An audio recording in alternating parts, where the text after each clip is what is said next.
dear audience. I feel quite sorry that we wasted some of your time today.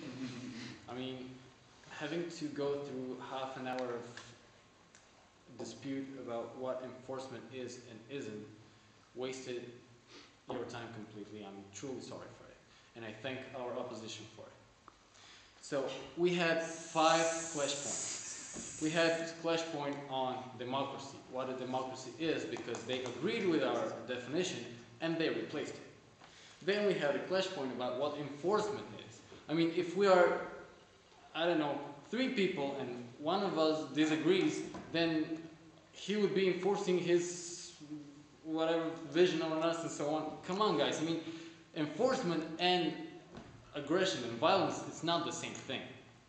We stated that clearly. You can fight for your rights. This was one of our definitions at the beginning. You can fight for your rights. This is not enforcement.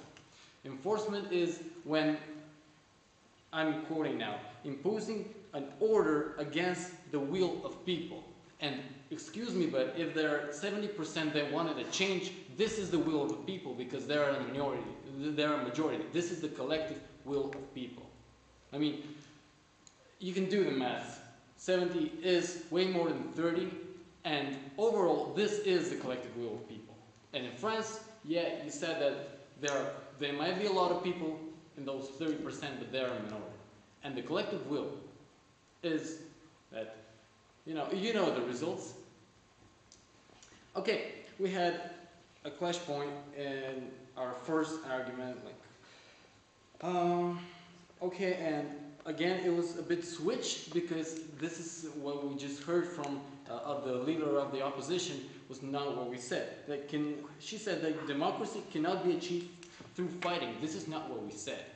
We said that external force cannot impose its principles of democracy. We said that there is no collective will in a people to make a change. This change cannot be enforced from outside. This is what we said. And we had a clear example of this in Iraq, but unfortunately our argument was replaced by their own tractate, which was totally not correct. There was a question about actually ensuring the obedience of a law. This was one of the major clash points. So is it or is it not enforcement? Well, who made the law? Isn't it the collective will of people? Because we chose our government.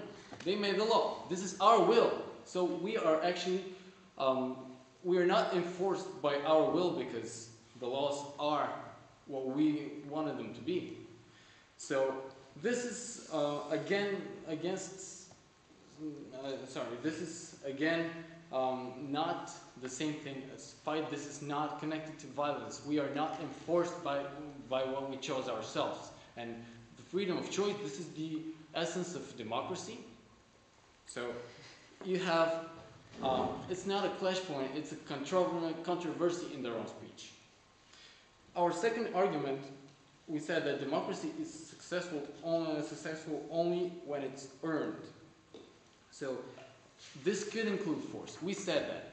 So we do not say that enforcement equals fighting, or we do not say that fighting for one's rights excludes aggression and excludes violence. But democracy has to be earned.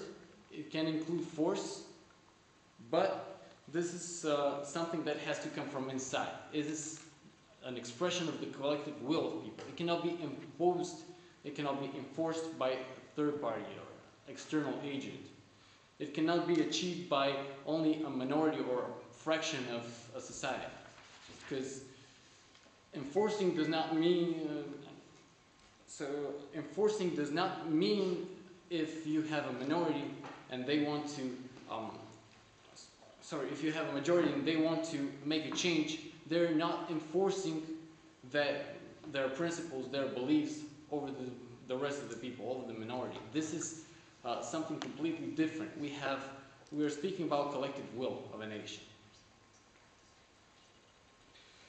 Okay, and we gave quite a clear example with Georgia and some other countries involved in the Orange Revolution, where actually enforcing democracy the way we stated it is it's not successful and it's not working. We have no democracy there. We didn't get any replies to that. So I do believe that we made our point, and I thank you for your time, and once again,